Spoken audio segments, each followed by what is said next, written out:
So, I've been meaning to make this video for a hot second, and I feel like it needs to come out like right now so that in my future vlogs people aren't confused and they're like not gonna leave comments that say, why do you sleep on the floor? What is that thing? Is that a big pillow? Ah! Let's just go ahead and get this out of the way, y'all. So I'm gonna be talking about shikibutons in general, but I'm also gonna be talking about like the company I ordered it from, which is Futon Beds from Japan.com. I cannot recommend this company enough. I really just love them. I had a great experience with them, and I think they're really wholesome and cute because it's a family-owned business, and they have all these little YouTube videos that are just kind of precious, and they give you so many instructions and talk about the process of making the shikibuton, and I love you guys. Thank you. That being said, I am not sponsored. I purchased my shikibuton from them maybe about 3 months ago. 2 months ago.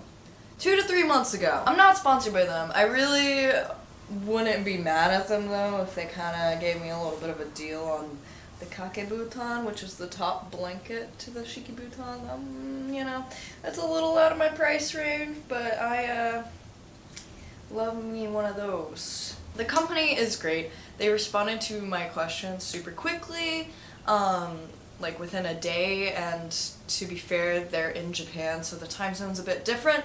So it seems to me like they responded to it the second they got it. The shipping was absolutely insane. Kind of blew my mind. The shipping is included within the price whenever you buy from them, so it doesn't seem like you're spending a lot on shipping. And it got here within a week.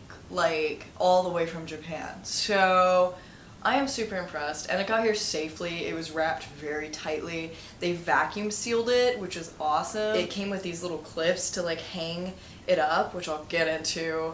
All of that maintenance talk about shikibutons. Yeah, so why did I personally switch from a traditional American bed to a shikibuton? I'm glad you asked. I live in a small one-bedroom apartment by myself with my cats.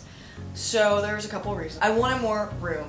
I'm an artist. I really need space to paint and like create art. I felt kind of stressed out by my environment, having a large bed taking up most of my space in my room. It also, for me, with 2 cats in such a small apartment, the cat hair underneath my bed and around my bed it was bad. So I wanted a way that I could just easily vacuum every day that I need to, and so that the cat hair wouldn't, you know, coagulate in just the place that I sleep at, you know? I wanted to be more minimalist. Another reason is I took a trip to Japan last year, and I slept on a shikibuton in 2 of the 3 places I stayed, so about a week and a half of shikibuton sleeping for me. And I already knew that I enjoyed it, and it felt really great on my back, and it feels like a different kind of sleep.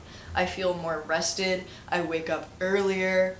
It's just such a good time. So yeah, I already kind of knew it would be a good option for me, so I sold my bed, bought a shikibuton, and 2 to 3 months in, I'm gonna tell you the pros and cons of this bed.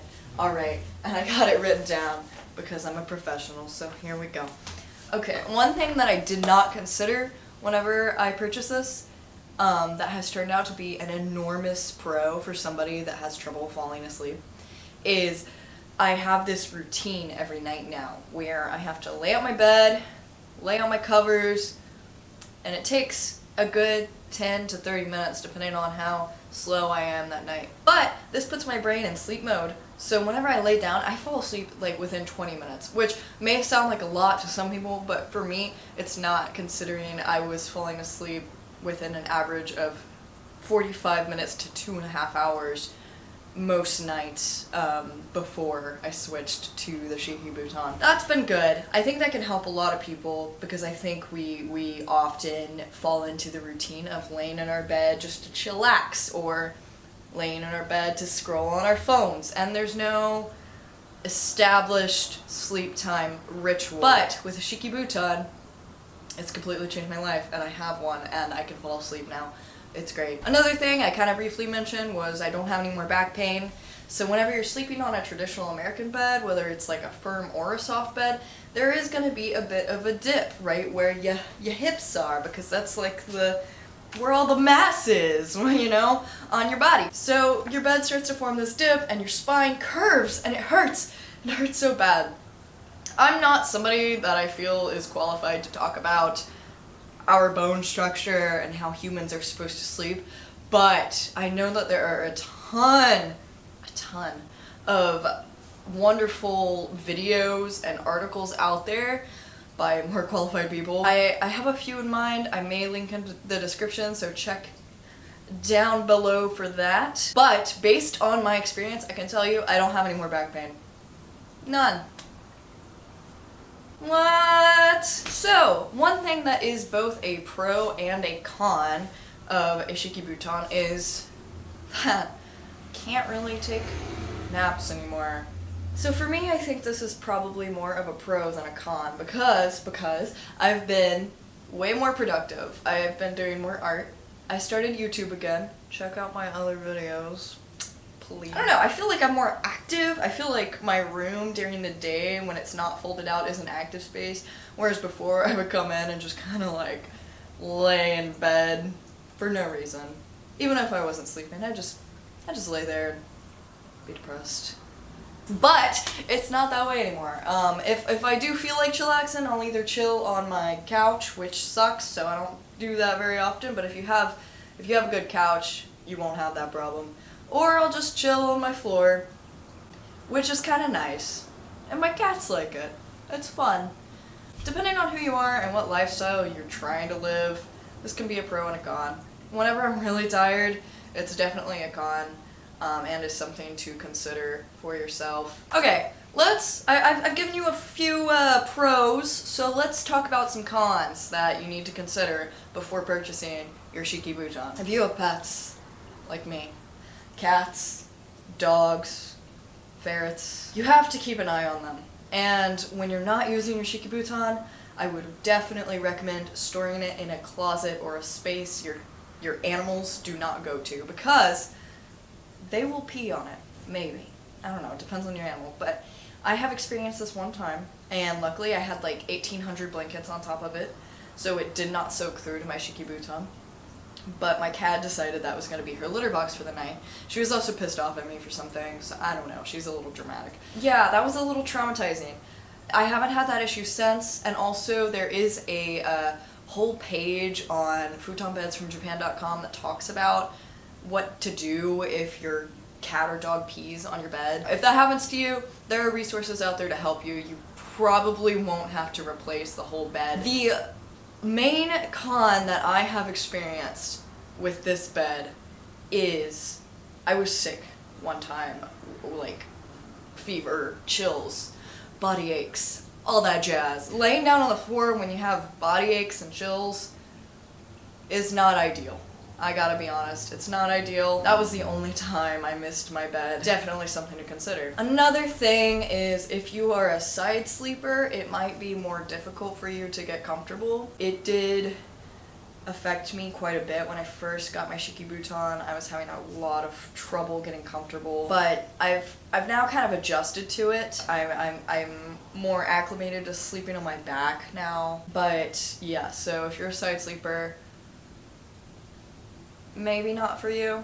I don't know. It's for me, and I'm a side sleeper. I don't know.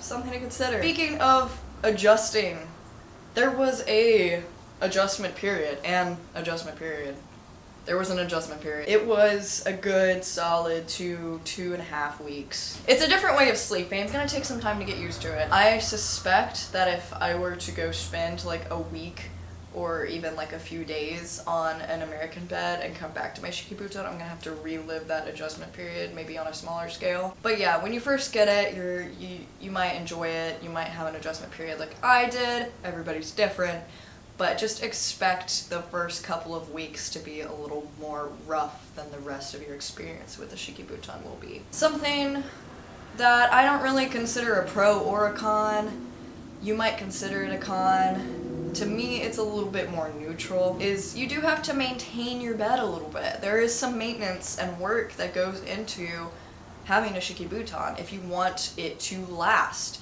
If you want to keep your shikibuton for 5 years, you're gonna have to do this. So, every week, sometimes even twice a week, I take my cover off, because it comes with a little sheet, but it zips around it, kind of like a big bag. Take it off, and I crawl through my window because my door doesn't open in my room to my balcony for some reason, I don't know. And then I take my shikibuton and I hang it on the balcony and I beat the crap out of it and I just let it soak up the sun.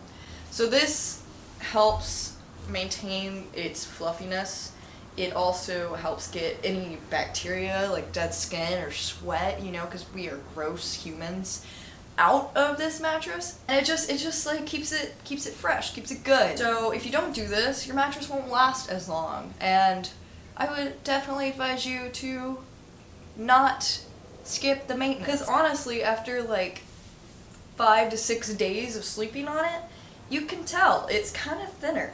But when you put it up there and beat the crap out of it and let it sit for a few hours, it gets fluffy again. It's magical. People might think you're weird if you have one, and that's probably gone. I haven't experienced it too much. My therapist thought it was an excellent choice. But yeah, people might be like, where's your bed? And it might be weird. I've seen other review videos talking about their experience with shikibutons, and people have always said that's been the biggest con. For me, I just kind of don't care because I'm really weird anyway. Something else that's really cool about the shikibuton is whenever you decide to move, or if you go camping or traveling, you can just take your mattress with you without the help of movers, and it can fit in your vehicle, probably. That is super sick. But yeah, I really enjoy my shikibuton. Those are just some pros and cons. I'm sure there might be other things to consider, but those are the main things that I think of whenever I think about the shikibuton. Yeah, I'm gonna leave a link to the place I bought mine from below, and then a secondary link to another place I was considering buying mine from. I don't know the exact quality of that one or anything, but I do know that website is trustworthy. Gotta love loud people on the street. Anyway, so yeah, go ahead and check that out. I would definitely give both of them a deep dive. I'm also gonna show you how I store mine real quick. So, this is my closet. This is where she lives during the day. It's a mess, so sorry. But, as you can see, it's just kind of on top of my dresser. As I said before, my apartment is very small, so I keep my dresser in my closet right there. Yeah. That thing on top of my dresser is my shikibuton folded up. It's super easy to fold. I got the queen size, which is more like an American full-size bed, and it's easy for me to carry, so I imagine it's easy for other people to carry as well. And yeah, so I just kind of store my shikibuton there, and I'm really bad at folding blankets, but as you can see, I have my pillows and a blanket up top.